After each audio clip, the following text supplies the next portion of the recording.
안녕하세요. DJ 사나입니다. 오늘의 사연 시작해 보겠습니다. 여러분의 시집살이는 어떠셨나요? 시아버지의 은혜를 저버리고 뒤통수를 쳐버린 사건으로 시댁 식구들을 통곡하게 만든 이야기를 시작해 볼 건데요. 제가 도대체 왜 그랬는지 끝까지 들어주세요.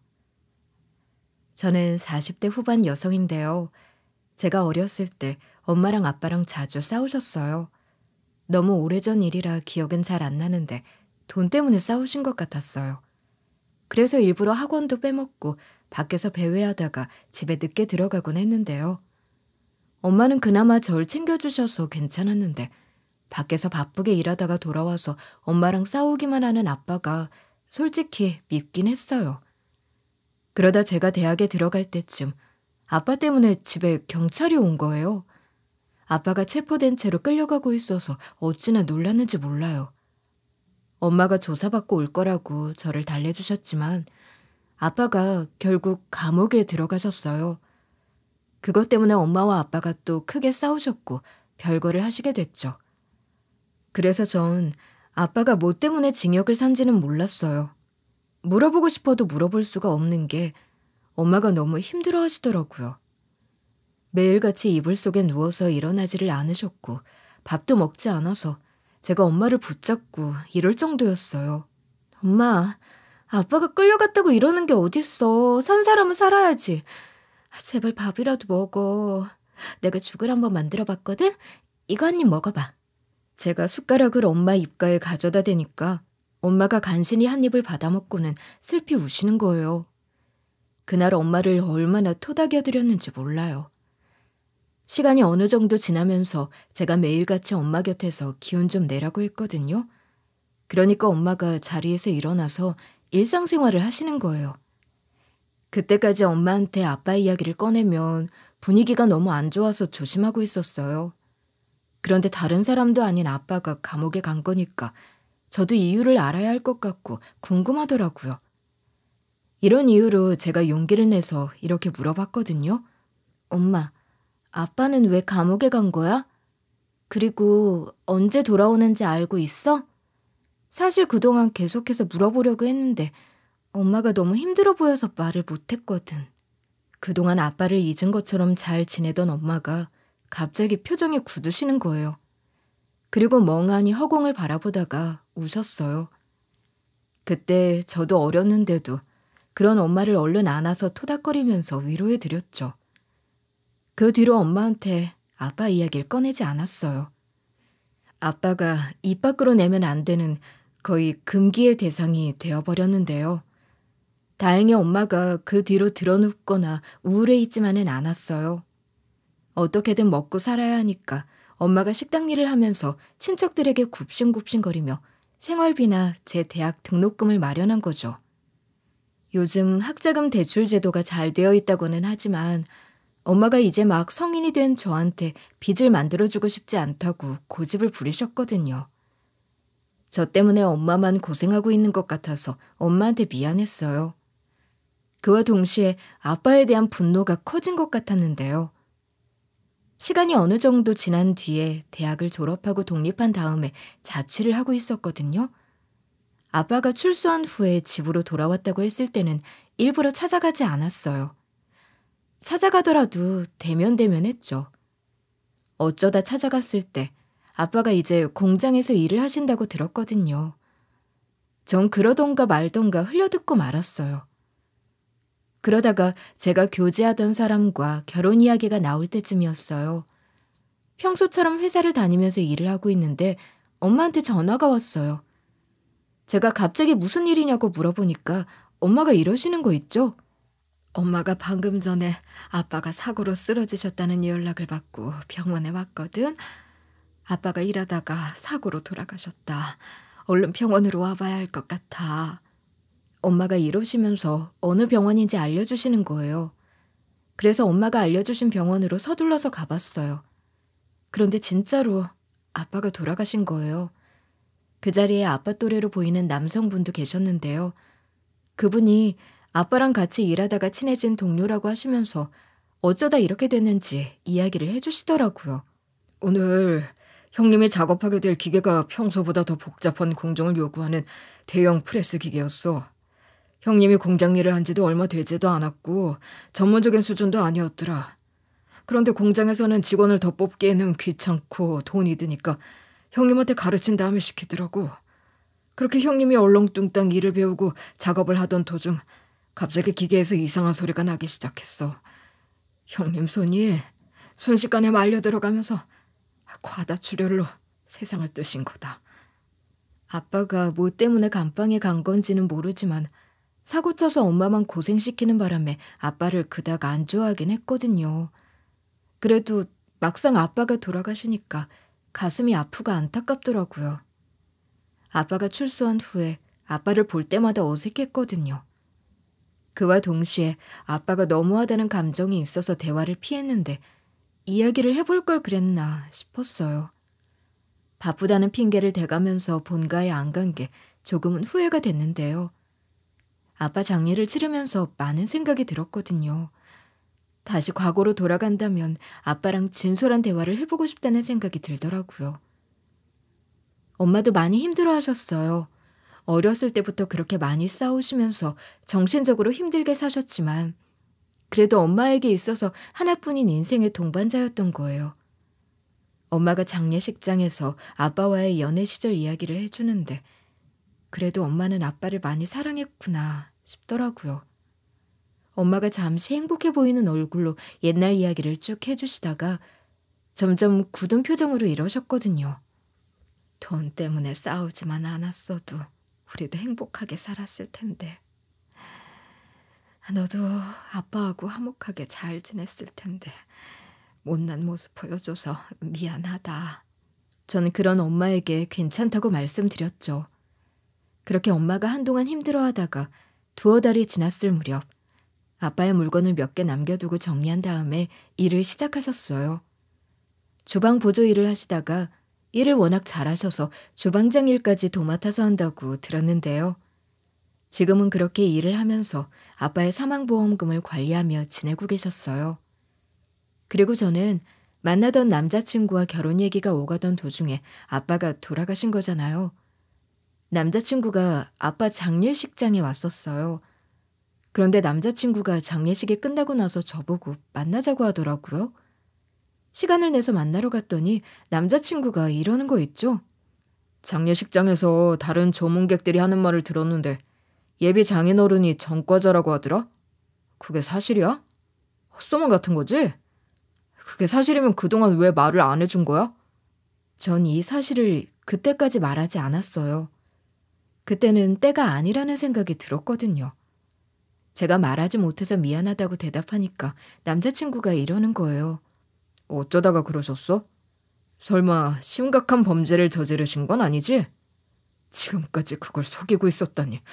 말 못할 사정이라도 있었던 거야? 남자친구가 이런 식으로 물어봤지만 저도 아는 게 있어야죠. 솔직하게 털어놓을 만한 말들이 없어서 우선 이렇게 얘기했는데요. 아빠에 대해서 말하지 않은 건 정말 미안해. 나도 솔직하게 털어놓고 싶었는데 아는 게 있어야지.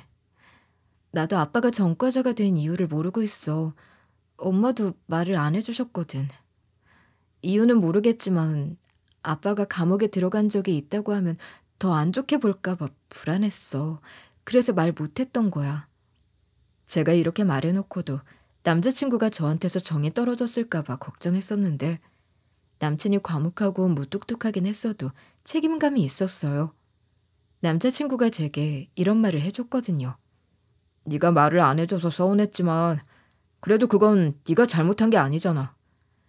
그런 건 흠이 아니니까 걱정하지 말고 다음부턴 그런 문제들이 있으면 바로바로 말해줘. 남들은 말뿐이라고 해도 남친한테 의지가 됐어요. 제가 또 어릴 때부터 감옥에 가 있는 아빠와 일하느라 바쁜 엄마 때문에 알아서 잘하고 알아서 공부하고 알아서 취직하고 뭐든 알아서 하다 보니 의지할 곳이 필요했거든요.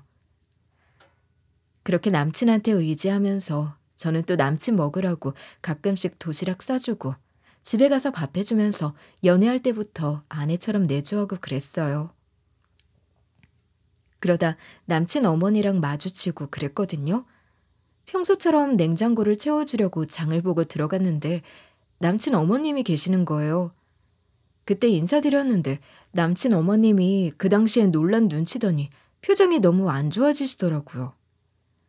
전 아무리 여친이라고 해도 자기 아들 집에 드나드니까 싫었나 보다 했죠. 그런데 나중에 남친한테 전화가 온 거예요. 분명히 남친 번호로 온 전화라 받았는데 중년 여성분 목소리가 들렸어요.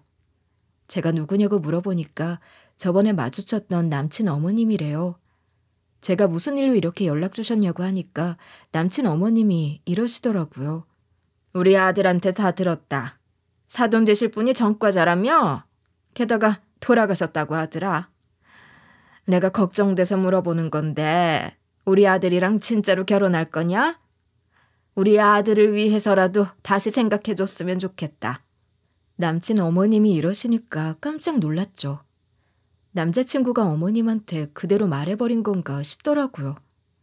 한편으론 남자친구가 왜 어머님한테 말했는지 알 것 같았어요. 남친이 저한테 좋은 말을 하긴 했지만 점점 거리감이 생기는 것 같았거든요. 그래서 일단 남친 어머님께는 갑자기 이런 전화 주셔서 무슨 말을 해야 할지 모르겠고 일단 남자친구랑 대화를 해보고 말씀드리겠다고 했어요. 나중에 남자친구를 만나서 어머님한테 전화가 왔다고 이야기했지만 소용없었죠. 남친은 엄마한테 말할 수도 있는 문제 아니냐. 어차피 나중에 알게 될 건데 무슨 상관이냐고 했거든요. 남친이 이러는 걸 처음 봤어요. 설마 남친이 우리 아빠가 전과자라는 걸 알고 나서 변한 건가 예상했는데요. 처음에는 괜히 제가 찔려서 기분 탓인가 했는데 시간을 두고 보니까 느낌이 확실해졌죠. 그러니까 자기 어머니한테도 다 얘기한 것 같았어요. 남친 어머님이 가끔씩 저한테 전화해서 구박을 하더라고요.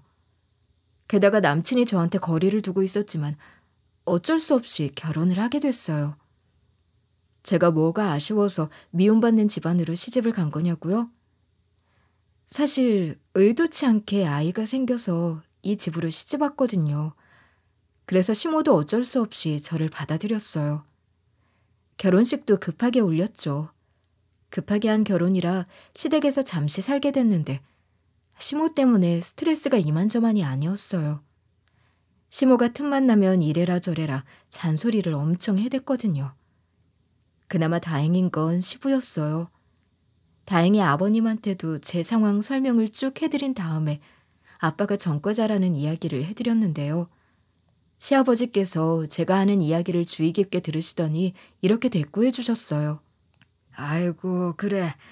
나도 아들 통해서 전해 듣긴 했는데 마음고생 많았겠더라. 사돈이 무슨 이유로 감옥에 간 건지는 몰라도 네가 아빠 없이 자랐을 텐데 그런데도 바르게 잘 자란 것 같아. 난 네가 단 한 번도 버릇 없이 굴거나 사고 친 적 없어서 걱정 안 하고 있다. 오히려 네가 우리 집으로 시집 오고 나서 든든한 내 딸이 생긴 것 같아서 좋아. 이런 식으로 저를 따뜻하게 대해주셨어요. 그래서 시부에게 그동안 받지 못한 아빠의 사랑을 조금이나마 느낄 수 있었죠.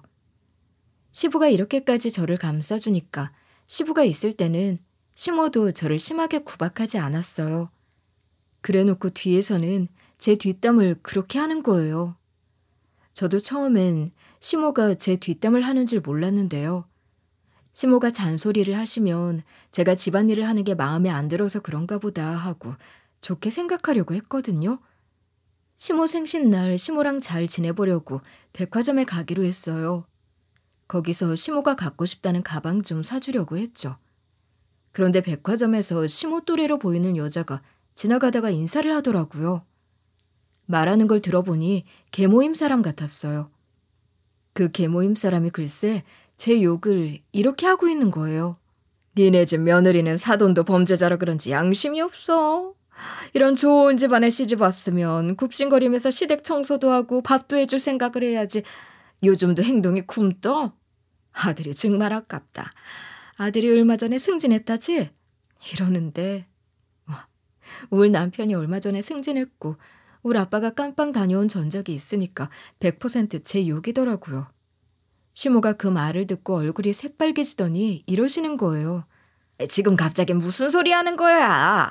내가 언제 그런 소리를 했다고 그래? 괜히 헛소문 듣고 이러나 보네. 여기서 이러지 말고 얼른 가. 이렇게 말한 다음에 허겁지겁 그 여자를 보내려고 했어요.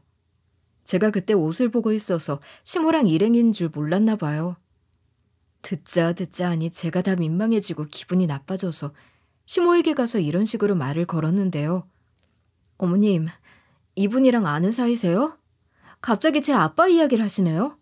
어디서 그런 소문을 들으신 거예요? 어머님이 말씀하신 거예요? 제가 이러니까 계모임 여자가 당황스러워하면서 허둥지둥 가버렸어요. 시모가 그 뒤로 시침이 뚝 떼고 이러시는 거예요. 얘는 참, 내가 무슨 말을 하고 다녔다고 그래. 저 사람이 그냥 소문 듣고 와서 저러는 거야. 그건 그렇고 이 가방이 제일 나은 것 같다. 이거 사줘라. 어머님이 이러시는데 너무 기분이 안 좋더라고요. 시모가 그 정도로 절 싫어하고 뒷담을 하고 다니는 줄 몰랐어요. 시어머니께서 제 이야기를 하고 다닌 적이 없다고 하니까 일단 집으로 돌아왔는데 그 뒤로 어떻게 해야 할지 모르겠고 너무 신경이 쓰이는 거예요. 그래서인지 저는 입덧도 먹덧으로 오고 스트레스를 먹는 것으로 풀기 시작했어요. 그랬더니 고도비만이 되어버렸어요. 처음에는 조금씩 체중이 늘어나는 걸 그냥 대수롭지 않게 생각했는데요. 하지만 시간이 지나면서 옷이 하나둘씩 맞지 않게 됐고 계단을 오를 때 숨이 가빠지는 걸 느끼기 시작했어요. 몸이 급격하게 무거워지더니 점점 피곤해지고 하루 종일 앉아있기도 힘들었죠. 회사에서도 당연히 제 변화를 눈치챘는데요. 갑자기 비만이 되면서 지속적으로 속이 쓰리는 복통을 느꼈고 결국 병원을 찾았어요. 병원에서 다양한 검사를 받아본 뒤에 다시 진료실에 가보니 의사 선생님께서 이러시는 거예요. 위식도 역류질환입니다. 비만이 이 질환을 악화시킬 수 있으니까 체중을 줄이는 것이 중요합니다. 그러나 이미 환자분 병세가 심각해진 상태라서 치료와 회복에는 많은 시간이 필요할 것 같습니다. 그러니까 당분간 정기적으로 치료받으러 오세요. 의사 선생님께서 이렇게 말씀해 주셔서 그동안 일에 몰두하느라 아파도 잘 쓰지 않던 연차도 꼬박꼬박 쓰고 병가도 내면서 치료를 하려고 했어요. 그러다가 부장님이 절 따로 불러서 이러시는 거예요. 지영씨, 할 말이 있어요. 이제 홀몸도 아닌데 회사 때문에 제대로 쉬지도 못하니까 몸이 망가진 것 같더라고요. 그러니까 회사를 좀 쉬는 게 어때요? 일단은 그만두고 다시 오셔도 괜찮을 것 같아요. 부장님이 말씀하시는 걸 들어보니 저를 위해주는 것 같더라고요. 하지만 결국엔 저한테 출산 휴가나 휴직 같은 걸 챙겨주기 싫어서 그런 것 같은 게 눈에 딱 보였어요. 결국 부장님 말대로 사직서를 제출하게 됐죠. 그나마 다행인 건 권고사직 처리가 되어서 실업급여를 받을 수 있다는 거였어요. 당연한 결과이긴 한데 이런 것도 안 챙겨주려고 하는 데가 많으니까 다행이라고 생각했는데요. 제가 한순간에 백수가 되니까 안 그래도 저를 안 좋아했던 시모가 대놓고 무시하더라고요. 남편은 제가 못생기고 뚱뚱해지니까 엄청 멸시를 하는 거예요. 하지만 제가 또 당하고만 있지는 않고 항상 제대로 맞받아치곤 했어요. 도대체 어떤 식으로 시모랑 남편한테 무시당하고 멸시당하고 있었냐고요? 어느 날 시모랑 같이 밥을 차리고 있었거든요. 그런데 시어머니께서 수저를 식탁 위로 집어던지면서 이러시는 거예요. 요즘 같은 고물가 시대에 돈도 못 벌어오고 여자가 돼가지고 이렇게 뚱뚱해지면 누가 좋아하겠냐. 안 그래도 사돈이 범죄자라 꼴 보기 싫었는데 잘 됐다. 요 앞에 식당에서 서빙 알바 구하던데 거기서 일하면서 시댁 일이나 도와라. 어머님이 이러시니까 속에서 열불이 확 나는 거예요. 그래서 제가 이런 식으로 따졌는데요. 어머님, 그게 도대체 무슨 말씀이세요? 뱃속에 있는 애만 낳고 산후조리한 다음에 재취직할 거예요. 설마 저 백수 됐다고 이렇게 막말하시는 건가요? 그때 남편이 집에 있었거든요. 제가 이렇게 맞서기 무섭게 남편이 고개를 휙 돌려서 저를 쳐다본 후에 이러더라고요. 뚱뚱해지고 못생겨진 주제에 말이 많네. 갑자기 그렇게 변했으면 마음이라도 좋겠어. 우리 엄마한테 말대꾸하지 말라고. 남편이 최근에 절 피하고 제가 말 걸어도 단답을 하더니 역시 제가 살이 쪄서 그런 거였어요. 그래서 제가 그 순간 이런 식으로 맞받아 쳤는데요. 아, 어디 한번 해보자는 거지? 이렇게 둘이서 막말하다가 큰 코 다친다? 어디 한번 내가 이혼이든 뭐든 다 해봐? 누가 이기나 볼까? 어머님 앞에서 처음으로 이렇게 언성을 높여봤거든요. 그런데 남편이 글쎄 콧방귀를 뀌면서 이러는 거예요. 큰 코 다쳐도 상관없어. 마음 같아서는 지금 당장 따로 살고 싶으니까 어떻게 좀 해보라고. 당신이 하는 짓거리 하나도 안 무서우니까. 남편은 물론 시모까지 절 우습게 바라보고 있더라고요. 그래서 제가 이런 식으로 이를 갈면서 말했어요. 이렇게 씨부리는 거 이혼 사유 될 수도 있어. 이거 전부 다 증거로 남겨놔서 고소하면 당신 인생 피곤해질 거라고. 당신이 도대체 뭘 믿고 이러는 건지 모르겠네? 제가 끝까지 맞서 싸우려고 하니까 남편이 저한테 삿대질까지 하고 앉아있더라고요. 결국 아버님이 나서서 남편이랑 시모한테 이런 식으로 윽박지르셨어요. 지금 뭐 하는 짓거리야? 그만 좀 해! 이제는 대놓고 내 앞에서 싸우고 앉아있냐? 안사람이랑 아들 둘 다 정신 나간 짓거리를 하고 앉아있네. 아버님이 이러시니까 남편이 꿀먹은 벙어리가 되더라고요. 시모는 그 와중에 저보고 이런 식으로 뭐라고 하는 거예요. 저게 예전에는 안 그러던데 요새 아주 퇴바라졌다. 이제 슬슬 본성을 드러내는 거냐? 지 애비 닮아가지고 행동하는 것이 고약해. 어머님이 눈을 부라리면서 저를 잡아먹으려고 하는데 제가 가만히 있었겠어요? 제가 그날 시모한테 이런 식으로 악을 썼거든요. 어머님, 제가 뭐가 되바라졌어요? 어머님이야말로 막말하다 고소당하지 마세요. 제가 처음에 얌전했던 건 그래도 어머님이니까 몇 번 참아줬던 거라고요. 시모가 그때 뒷목을 잡고 쓰러지려고 하더라고요. 그러니까 남편이 자리에서 벌떡 일어나서 이런 식으로 막 쏘아붙이기 시작했어요. 야, 너 지금 뭐 하는 짓이야? 우리 엄마한테 뭐라 했냐고? 다른 사람도 아니고 우리 엄마고 당신한테는 시어머니야. 입 조심해. 남편이 이러고 있는데 시모가 저만 보면 뒷골이 땡긴다고 하더라고요. 그래서 남편이 시모를 데리고 나갔고 시부가 제 곁에 남아서 절 위로해 주셨죠.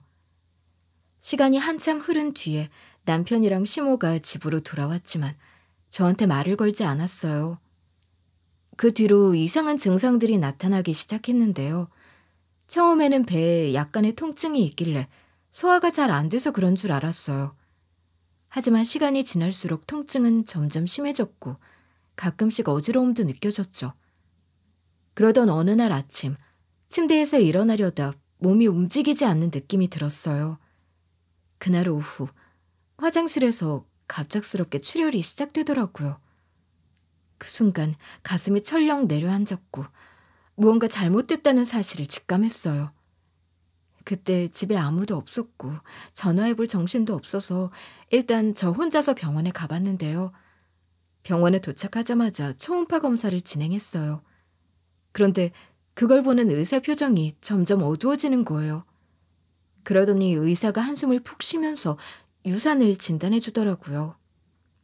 그 말을 듣는 순간 모든 것이 무너져 내리는 것 같았고 눈물이 멈추지 않았어요. 집으로 돌아가는 길, 눈앞이 흐릿해지고 모든 것이 무의미하게 느껴졌죠. 집에 도착하니 시모가 시부랑 남편한테 밥을 차려주고 있더라고요. 남편이랑 시모가 절 쳐다보지도 않고 식탁에 앉아서 밥을 먹는 거예요. 그래서 제가 울먹거리면서 이렇게 말해버리고 말았어요.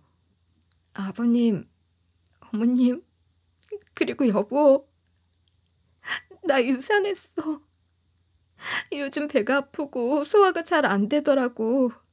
가끔씩 어지럽고 몸도 잘 안 움직여지더니 출혈이 시작돼서 병원에 갔는데 유산이래. 그때 제가 유산 이야기를 하면서 이제 어쩜 좋냐고 하소연하고 있었거든요. 그러니까 시부가 놀라서 저보고 이런 식으로 물어보시는 거예요. 뭐? 유산? 괜찮니 아가? 어쩌다 유산을 한 거야? 몸에 이상은 없대? 유산했으면 입원해야 하지 않니? 아버님은 이렇게 진땀을 흘리면서 어찌할 바를 몰라 하셨는데요. 반면에 남편이랑 시모는 뭐라 했는지 아세요? 남편이 먼저 저를 위아래로 훑어보면서 이러더라고요. 말 좀 심하게 했다고 밥도 안 차려주는 백수년이 이제 유산까지 하냐? 정말 가지가지 한다. 아이를 잃은 건 당신이 마음을 곱게 쓰지 않아서 그런 거고 당신이 스트레스 관리를 하지 않은 탓이야. 이 말을 듣고 머리가 지끈지끈 아파오는 게 지금까지 애가 잘 붙어있던 게 신기할 정도로 스트레스가 몰려오는 거예요. 게다가 시모가 거기서 이런 말들을 내뱉고 있었어요. 역시 내 그럴 줄 알았다. 시어머니 말에 화내면서 뭐라 할 때부터 알아봤다고. 네가 그렇게 싸가지 없이 구니까 하늘이 노하셔서 벌을 내리시는 거야. 어머님이 이러시니까 아버님이 식탁을 탁 치시는 거예요. 그러면서 남편과 시모 얼굴에다 대고 손가락질을 하시면서 이러셨어요. 너네들 적당히 해라. 다들 입 다물라고.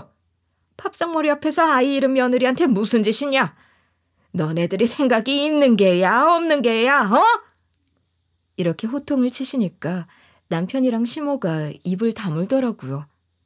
안 그래도 아이를 잃어서 슬퍼 죽겠는데 남편이랑 시모가 그러니까 상종도 하고 싶지 않았어요. 더 이상 그곳에 있고 싶지 않아서 방으로 들어가 문을 닫고 침대에 누워서 눈물을 흘렸는데요. 시부가 노크를 한 다음에 들어오셔서 저를 위로해 주셨지만 저는 그 이후로 오랜 시간 동안 잠을 설치고 깊게 자지 못했어요. 그렇게 제 속이 썩어가는데도 남편은 지독하게 절 외면하기 시작했고 시모는 절 무시하기 시작했죠. 아이를 잃고 얼마 지났는데 어딘가 좀 이상해졌어요. 왠지 모르게 몸이 축 처지고 힘들더니 오른쪽 상복부가 아픈 거예요. 병원에 가서 검사를 해보니까 의사 선생님께서 이러시더라고요. 지방간이 좀 심한 상태입니다. 지방간이 생기면 대부분 외관상으로는 건강해 보이는데요. 무증상인 경우도 있고 피로감을 느끼거나 권태감을 느끼는 경우도 있습니다. 그리고 오른쪽 상복부에 통증을 호소하는 사람까지 증상이 나타나는 양상과 정도가 다양한데요. 이런 이유로 지방간이 본인도 모르는 사이에 심해지신 것 같네요. 최대한 빨리 입원하셔야 합니다. 의사 선생님께서 이러셨는데 지금 당장 입원을 못하겠더라고요. 관련 보험을 안 든 상태라서 입원까지 하면 병원비가 장난 아닐 것 같은 거예요. 일단 남편한테 가서 이렇게 말해봤는데요. 내가 요즘 따라 몸에 힘이 없고 배가 아파서 병원에 가봤거든. 의사 선생님께서 지방간이라 입원해야 한대. 되도록 빨리 입원해야 한다고 하더라. 저는 적어도 걱정은 안 해주더라도 알아서 입원하라고 돈이라도 줄 줄 알았거든요. 그런데 남편이 정색을 하면서 이러는 거예요. 너 보험도 없는데 무슨 돈으로 입원하려고. 그리고 그걸 왜 나한테 말하는 건데? 난 돈 없으니까 너 알아서 해. 제가 남편 연봉을 아는데 왜 돈이 없다고 하겠어요. 괜히 저한테 돈 쓰기 싫어서 그런 거겠죠. 그리고 나서 남편이 시모 방으로 가서 상황을 설명하더라고요. 그랬더니 시모가 저한테 와서는 이러시는 거예요. 너는 우리 아들한테 아프다는 소리를 왜 했니? 괜히 돈 드니까 입원하지 말아라. 양심이 있으면 우리 아들한테 돈 달라고 하지 마. 이제 너한테 돈 쓸 일 없을 거다. 어머님이 얼척없게 나오시길래 헛웃음이 절로 나왔죠. 남편은 몰라도 어머님은 돈을 안 주실 줄 알았거든요. 예상했던 반응이라 제가 이런 식으로 반박했는데요. 제가 돈 달라고 한 적 없는데요. 제가 아프니까 말한 거라고요. 가족끼리 아픈 것도 말 못하나요? 적어도 걱정해 주실 순 있잖아요. 제가 기죽지 않고 두 눈 치켜 세우고 있으니까 어머님이 열받았나 봐요. 시모가 얼굴이 시뻘개진 채로 저한테 이랬는데요. 어디서 말대꾸야. 이게 시어머님 무서운 줄도 모르고 말 하나하나 걸고 넘어지고 있네. 하나부터 열까지 어쩜 이렇게 미운 짓거리만 해대는 거니? 시모가 이러는 걸 듣고만 있었겠어요? 저한테 비아냥대고 있다가 시모한테 한 소리 듣고 있는 걸 보고만 있는 남편도 가만두면 안 되죠. 그래서 제가 바로 이렇게 야무지게 대꾸해버리고 말았습니다. 제가 살찌고 아픈 것도 어머님이랑 남편 때문이니까 제 속 뒤집지 마세요.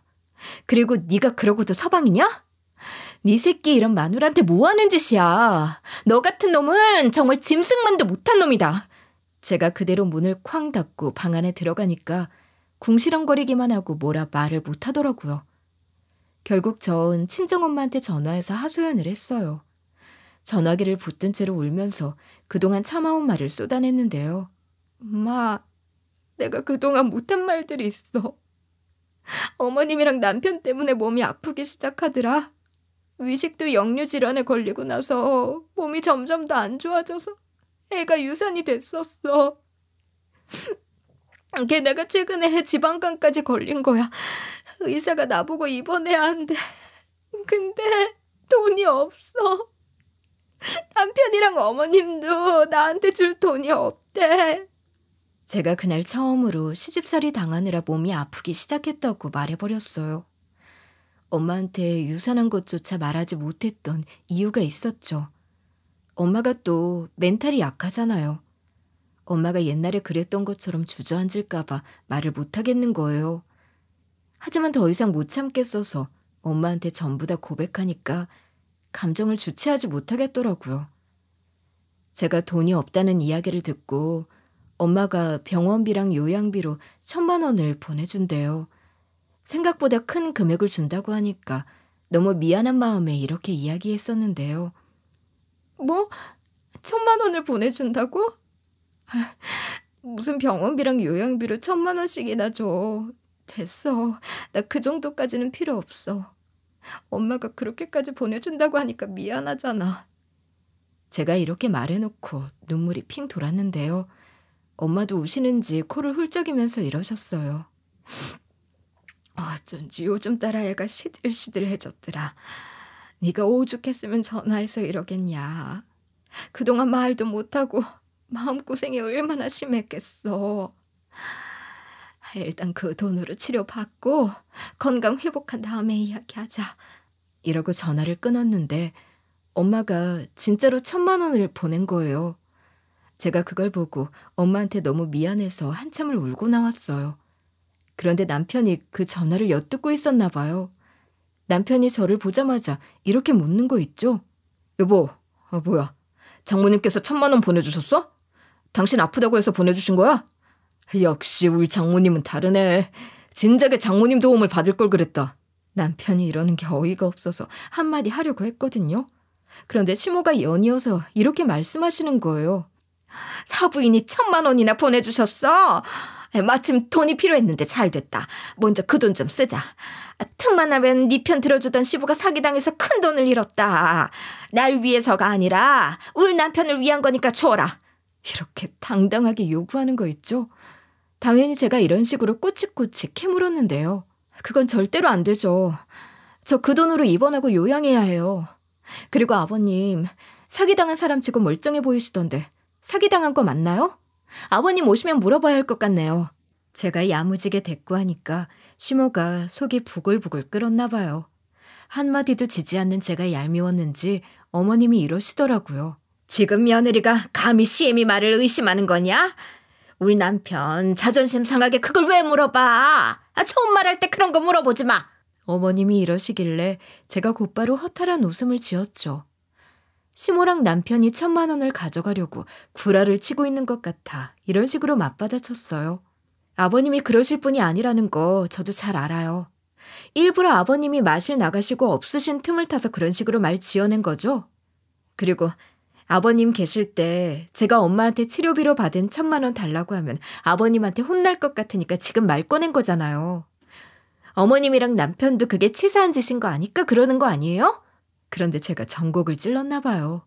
시모가 이를 앙다문 채로 저를 마구 때리기 시작하는 거예요. 제가 갑자기 왜 이러시냐고 반항을 하니까 어머님이 이러시더라고요. 이게 진짜 마음에 드는 구석이 하나도 없네. 내가 괜히 너한테 달라고 했겠어? 시집 올 때도 뭐 해온 것도 없으면서 그리 급한 것도 아닌데 왜 못 내놔? 제가 거기서 적당히 좀 하라고 소리를 질렀거든요. 그러니까 남편이 저보고 이러는 거예요. 당신 도대체 왜 그래? 우리 엄마한테 왜 그러는 거냐고. 당신이 이 정도로 버릇없고 경우 없는 사람인 줄 몰랐네. 여자답지 않게 굴 거면 돈이라도 줘. 지금 당장 은행 가자. 남편이 이렇게 말하면서 저를 밀치고 난리를 쳤어요. 그리고 나서 머리채도 잡히고 그랬는데 때마침 마실 갔다 돌아온 시부 덕에 살 수 있었죠. 아버님이 그때 뭐하는 짓거리냐고 호통치시면서 남편이랑 어머님을 막 말리셨거든요. 제가 그때 아버님을 붙잡고 이렇게 여쭤봤는데요. 아버님, 혹시 사기당하셨어요?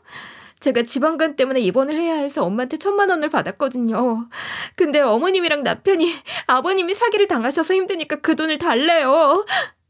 제가 이런 식으로 물어보니까 시부께서 놀란 토끼 눈이 되신 거예요. 그리고 곧바로 아버님 입에서 이런 답이 나오더라고요. 뭐? 아니야. 내가 무슨 사기를 당했다고 그래? 이 사람이 진짜 갑자기 왜 며느리한테 거짓말을 하고 그래? 도대체 무슨 일을 꾸미려고? 아버님 반응을 보아하니 시모가 저한테 돈을 뜯어내려고 거짓말을 한 게 맞았던 거죠. 안 그래도 시모랑 남편한테 적대적이었는데 이 일을 겪은 후로 더 적대적으로 변하게 됐는데요. 그 뒤로 손목이 심하게 파랗게 되고 부었는데 너무 아프고 움직일 수가 없는 거예요. 지난번에 지방간 판정을 받은 곳 있잖아요. 지난번이랑 똑같이 집 근처에 있는 조금 큰 병원으로 가서 검사를 받았어요. 의사 선생님께서 검사 결과를 보시더니 이렇게 말씀하시더라고요. 뼈에 살짝 금이 갔네요. 지방간이 심해서 입원을 권했었는데 입원은 왜 안 하시는 거예요? 입원도 안 하시고 이번엔 다른 데도 다쳐서 오셔서 병원장님께서 직접 찾아오시겠대요. 세상에, 어떤 병원장이 환자가 걱정돼서 직접 와주는 걸까 싶었거든요. 곧이어서 진료실 문이 열리더니 병원장으로 보이는 남자가 들어오는 거예요. 제 예상대로 자기가 병원장이라고 이야기해 주더라고요. 그런데 병원장이 저를 빤히 쳐다보다가 이런 질문을 하는 거예요. 혹시 부친의 성함을 좀 알 수 있을까요? 제가 아는 사람이랑 닮으신 것 같아서요. 이름도 그렇고 나이대도 비슷해서 와봤는데 생김새도 비슷하시네요. 병원장이 이러시길래 10년 전 돌아가신 아빠의 이름을 댔거든요. 그러니까 병원장이 눈물을 흘리면서 이러는 거예요. 환자분 아버님 이름이 김병훈 씨가 맞다고요? 역시 그랬군요. 혹시나 해서 와봤는데 병훈이 따님분이 맞을 줄이야. 사실 병훈이랑 저 그리고 이 병원 의사 몇몇이 대학 동기예요. 우리 아빠가 의대를 나왔다니 난생 처음 듣는 이야기였어요. 그 와중에 병원장님이 이런 이야기를 해주시더라고요. 병훈이가 죽기 전에 따님분 이야기를 많이 했어요.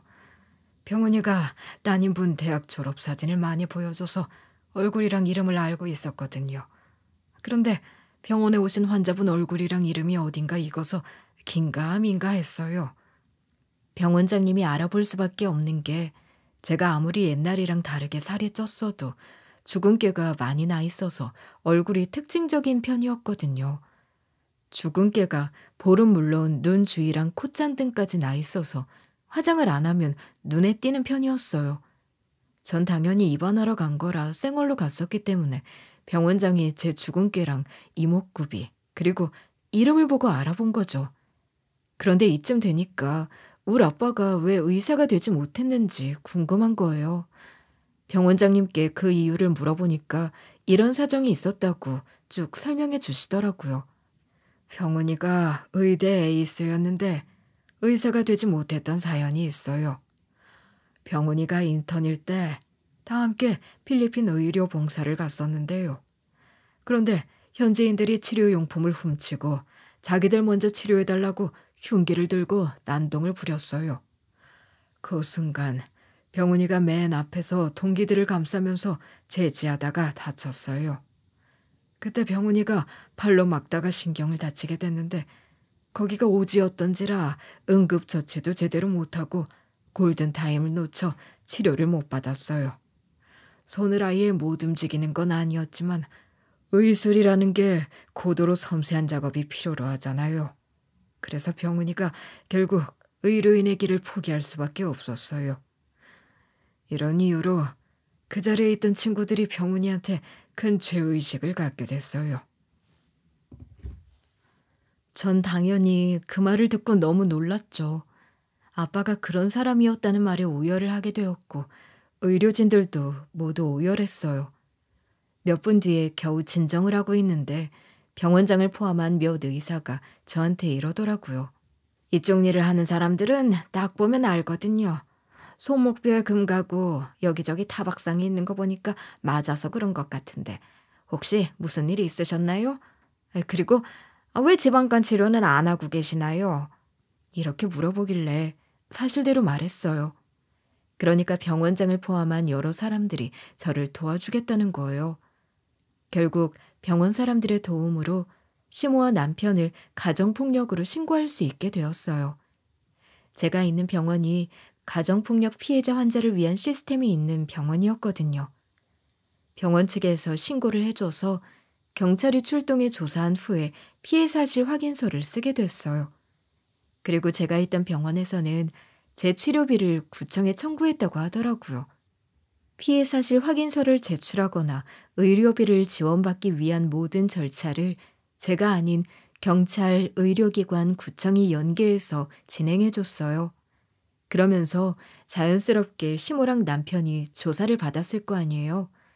시모한테 전화가 와서 받아봤는데 어머님이 이러시더라고요. 경찰한테 다 들었다. 우리가 너한테 그런 짓 한 적 없다고 말했거든. 그러니까 경찰이 네가 병원장이랑 친분이 있어서 신고한 거라고 으름장을 놓으면서 네 인맥을 쭉 읊어주더라. 그렇게 시모랑 남편이 제게 의사들 인맥이 생겼다는 걸 알고 또 간신배처럼 금방 저한테 붙어먹으려고 했어요. 시어머니께서 도대체 뭐라 했길래 그러냐고요? 어머님이 얼굴에 철판을 깔고 제게 이러셨거든요. 며느리 네가 있는 병원 알려줘라. 그래도 우리가 너한테 한 짓이 있으니 속죄해야 하지 않겠니? 아들이랑 같이 병문안을 가서 사과도 하고 며느리 널 돌봐주고 싶다. 전 그것들에게 당한 게 있으니까 망신을 주고 싶어서 제가 어디 있는지 알려줬어요. 시모랑 남편이 병원으로 찾아와서 저에게 싹싹 비는 거예요. 시모가 그 와중에 가식을 떨면서 이러고 있었어요. 며느라, 괜찮니? 우리 며느리 안 그래도 위식도 역류질환도 있었고 아이도 잃었었는데 내가 미안하다. 내가 너무 경솔했어. 우리 며느리가 이제 지방간까지 생겼는데 걱정도 안 해주고 이렇게 실수를 해버렸네. 어머님이 이렇게 말씀하시면서 자기 사과를 받아달라는 거예요. 그 와중에 남편은 이런 식으로 아부를 떨고 있더라고요. 여보, 내가 진짜 잘못했어. 내가 당신한테 저지른 짓 전부 다 용서해주면 안 될까? 병원장이랑 친분 있으면 말을 하지 그랬어. 제가 미쳤다고 이것들이 하는 사과를 받아주고 용서해주겠어요?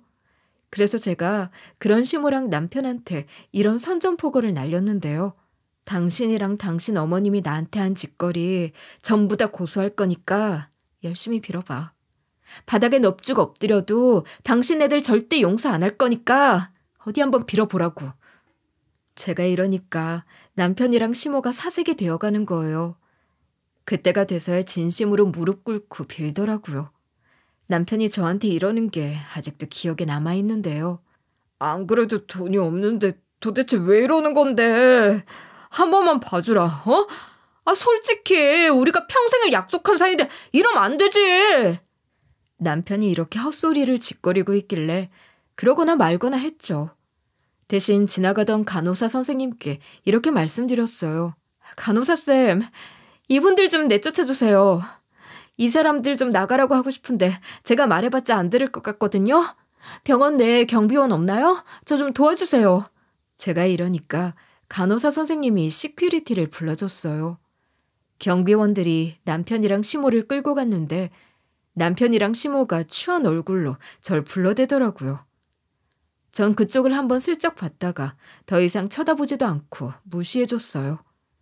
그리고 그 후에 남편에게 가정폭력으로 인한 이혼 소송을 걸었죠. 당연히 치료비, 위자료 전부 다 청구했는데요. 시모랑 남편이 1,000만 원이 쓸 데가 있으니까 달라고 했었잖아요. 1,000만 원이 필요했던 이유가 있었더라고요. 안 그래도 돈이 없는데 왜 그러냐고 한 번만 봐달라고 빌 때 시모가 이런 말을 해줬었거든요. 사실 나랑 내 아들이 사기를 당했어. 처음엔 내 친구가 사업을 하자고 이걸로 돈을 쓸어 담을 수 있다고 하더라. 실제로 내 친구가 그걸로 돈 좀 버니까 내가 시험 삼아 같이 해봤어. 그러다가 실제로 통장에 들어오는 돈이 늘어나니까 너무 신이 나는 거야. 그때 내 친구가 투자를 하면 돈을 더 불릴 수 있다고 하면서 돈을 달라고 했어. 그래서 내가 아들한테 말해서 며느리 너 몰래 투자를 한 거야. 그런데 남편이랑 시모가 투자를 할 정도로 큰 돈이 있지는 않거든요. 여기서 제가 무슨 돈으로 투자를 했냐고 물어봤는데요. 바로 그때 시모가 이런 이야기를 다 해주는 거 있죠.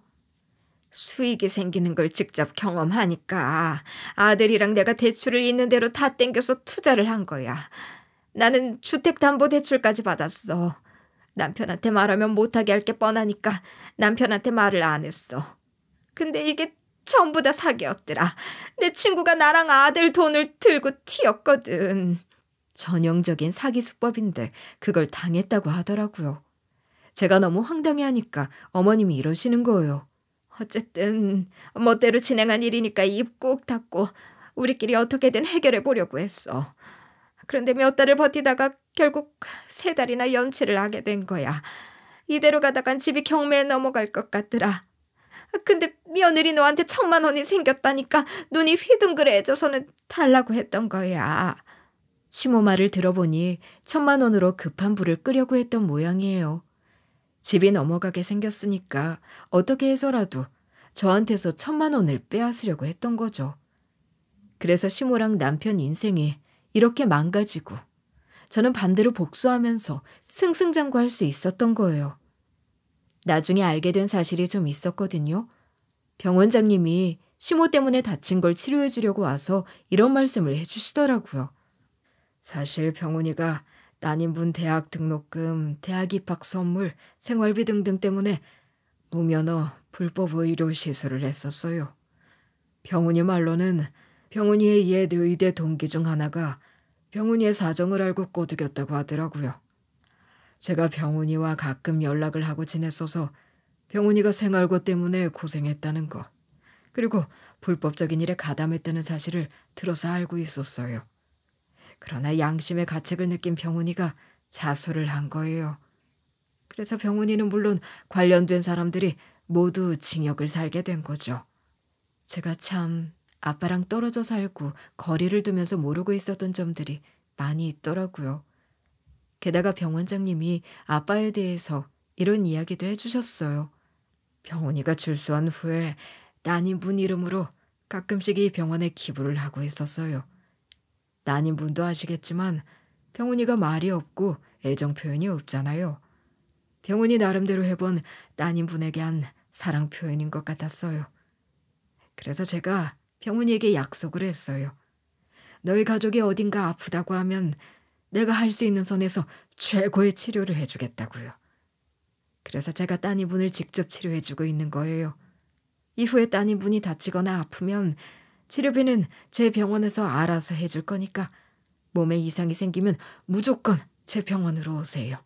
전 그렇게 병원장님의 관심을 한 몸에 받으며 치료를 받았고 몸이 점차 회복하기 시작했어요.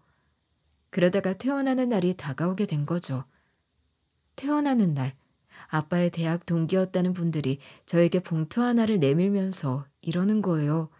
늦었지만 네 축의금이다. 어차피 이혼할 거지만 그래도 네 아빠가 살아있었다면 네 결혼식에 가서 인사도 하고 축의금도 전달했을 거야. 그때 못한 축의금이라고 생각하고 받아줘. 아빠 동기분이 이러셔서 처음엔 안 받으려고 했거든요. 기어코 제 손에 돈 봉투를 쥐어주시는 거예요. 덕분에 퇴원한 후에 그 돈으로 생활하며 편안하게 지냈던 것 같아요. 남편이랑 시모는 어떻게 됐냐고요? 제가 병원에 입원하고 진료받은 기록으로 가정폭력죄가 인정됐어요. 퇴원한 후에 제가 친정집에서 지내고 있었거든요. 시부가 저한테 전화해서 어디서 지내고 있냐고 물어보시는 거예요. 제가 집 주소를 알려드렸더니 찾아오셔서 이런 말을 해주시더라고요. 나름대로 막아보긴 했는데 제대로 편을 들어주지 못해서 미안하다.